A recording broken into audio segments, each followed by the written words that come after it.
Welcome to English emotion.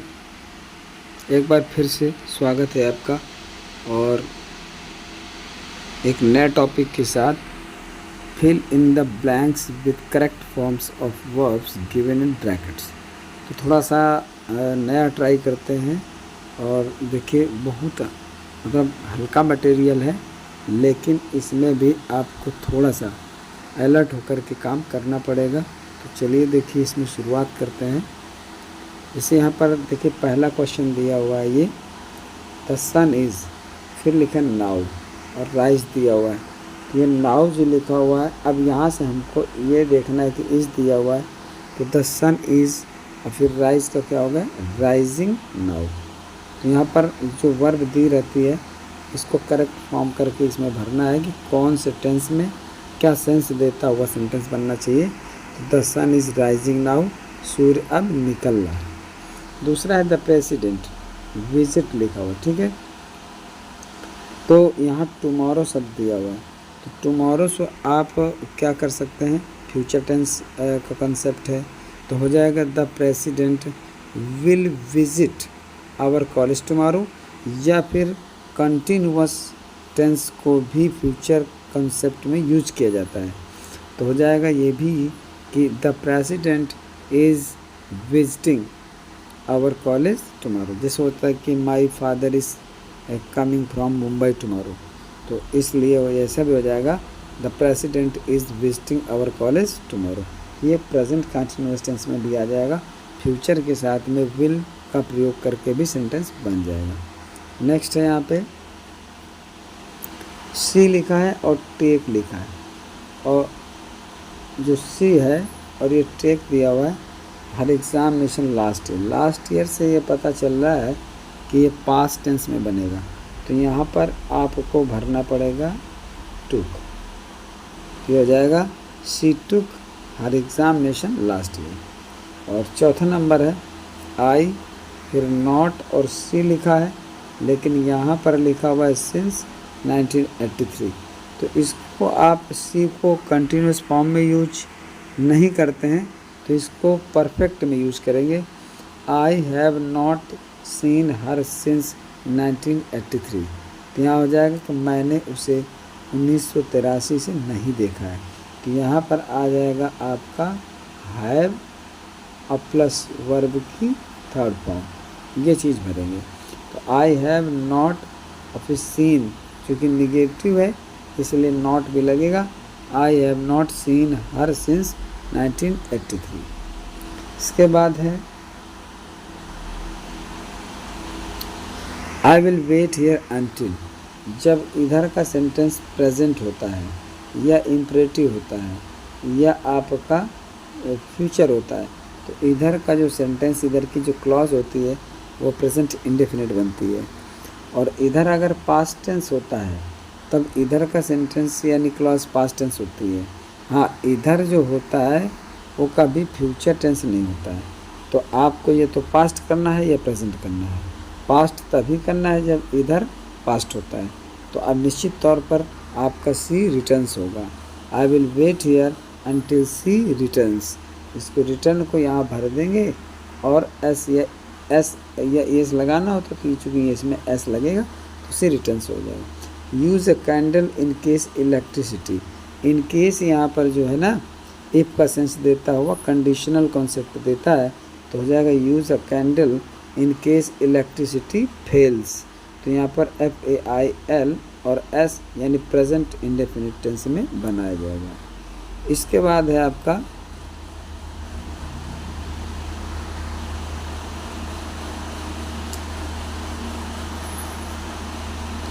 अब देखिए यहाँ पर 7 years have passed since I come लिखा हुआ है। जब इधर का सेंटेंस प्रेजेंट परफेक्ट होता है और इधर का भी क्लॉज होती है, और अगर सिंस दिया है, टाइम डिनोट करता हुआ अगर सिंस आता है, तो फिर इसका कॉम्बिनेशन होता है इधर प्रेजेंट परफेक्ट और इधर पास्ट इंडेफिनिट टेंस।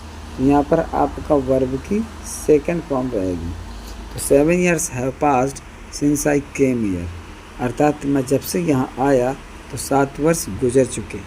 तो यहाँ ध्यान रखिएगा, ये बड़ा इम्पोर्टेंट कॉम्बिनेशन होता है, प्रेजेंट परफेक्ट और पास्ट इंडेफिनिट टेंस। कब? जब बीच में कंजंक्शन सिंस समय को बोध कराता हुआ आता तब, क्योंकि सिंस रीजन भी बताता है, इसलिए आपको ध्यान देना पड़ेगा कि जब वो टाइम को बताए तब आपको ऐसा कॉम्बिनेशन लिखना पड़ता है, पहला प्रेजेंट परफेक्ट और दूसरा सिंपल पास्ट। क्वेश्चन नंबर 8 है आई, और यहाँ लिव लिखा हुआ, ठीक है। तो लिव को चूँकि लिविंग कर सकते हैं, तो I have been living here since 1975, या फिर परफेक्ट में बना सकते हैं I have lived here since 1975। तो इसको एनजी फॉर्म में भी दे सकते हैं और थर्ड फॉर्म में भी हैव लगा करके दे सकते हैं। तो अगर बेटर आपको सेंटेंस मतलब बनाना है तो पहले तो आप कंटिन्यूस, जो परफेक्ट कंटिन्यूस टेंस होता है वही कर सकते हैं। अगर कोई परफेक्ट में लेता है तो वो भी सेंटेंस आपका सही हो जाता है।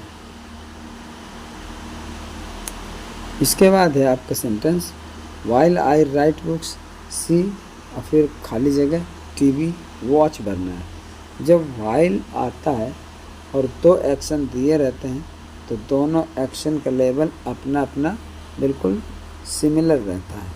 जैसे मैं पुस्तकें लिखता हूँ और जबकि वो टीवी देखती है। तो वाइल आई राइट बुक्स यानी जब मैं पुस्तक लिखता हूँ वो टीवी देखती है, तो इधर भी प्रेजेंट इंडेफिनिट टेंस, तो इधर भी प्रेजेंट इंडेफिनिट टेंस। यहाँ पर वॉचेस टीवी होगा, तो while I write books C watches TV. अगर वो कंटिन्यूस में हो जाता है कि while I was writing books, तो यहाँ पर हो जाता है सी वॉज वॉचिंग टीवी।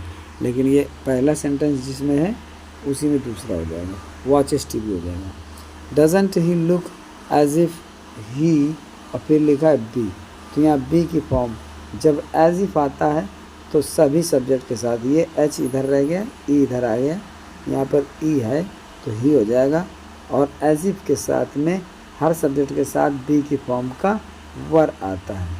वर्क का मतलब यहाँ पर WERE, यानी क्या वो नहीं ऐसा लगता मानो वो भूत हो।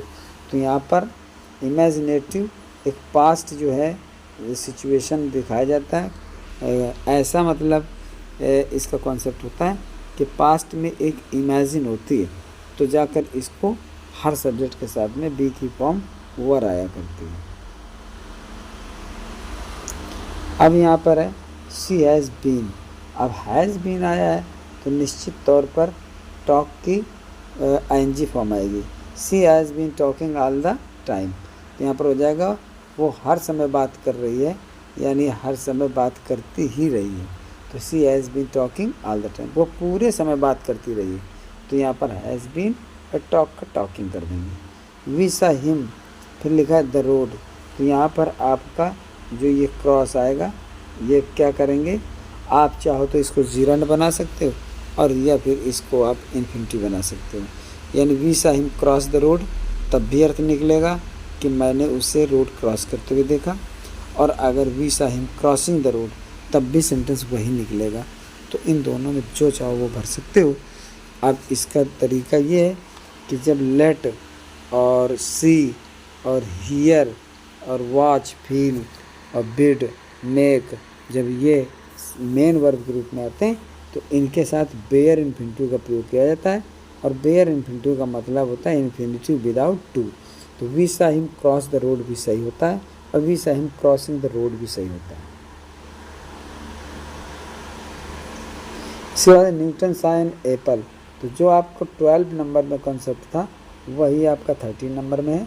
चाहो तो आप भर सकते हैं न्यूटन सा एन एप्पल फॉल, और या फिर न्यूटन सा एन एप्पल फॉलिंग, ये आप दोनों सही कर सकते हो। लेकिन ज़्यादातर फॉर्मल क्या होता है, फॉलिंग। जैसे पीछे वाले में ज़्यादा फॉर्मल क्या हो जाएगा, वहाँ पे जो लिखा था क्रॉसिंग, तो इसलिए यहाँ पर आपको फॉलिंग भर देना है। वैसे फॉल भी नियमानुसार सही है। 14 नंबर है ही गॉट द हाउस, अब ये पॉजिटिव वर्ब का प्रयोग किया गया है, तो यहाँ बिल्ड की थर्ड फॉर्म आएगी, he got the house built, अर्थात उसने घर बनवाया। तो यहाँ BUILT, BUILT, ये चीज़ यहाँ पे भरी जाएगी, सेंटेंस सही होगा। इसके बाद है 15 number it is no use, जब it is no use phrase की तरह यूज़ होता है यहाँ पे, ऐसे इट इज़ करके और फिर नो यूज़ करके आ जाता है, तो फिर इसमें आईएनजी फॉर्म भरते हैं हमेशा। It is no use repenting now, अब पछताने का कोई फ़ायदा नहीं है। तो रिपेंट में आईएनजी लगाओगे और इसमें फिल कर दोगे और सेंटेंस आपका सही हो जाएगा। तो यहाँ पर ये 15 नंबर कंप्लीट हो गया और अब यहीं तक ये पीपीटी बनी थी और इतना ही ठीक है। यह तो कुछ चीज़ें यहाँ पर रिवीजन के तौर पर हैं और मैं समझता हूँ कि छोटा सा जो वीडियो है वो आपको पढ़ने में आसानी रहेगी और ज़रूरी चीज़ें भी हैं। तो थैंक्स फॉर वॉचिंग, सभी को शुभकामनाएं। जय हिंद, जय भारत।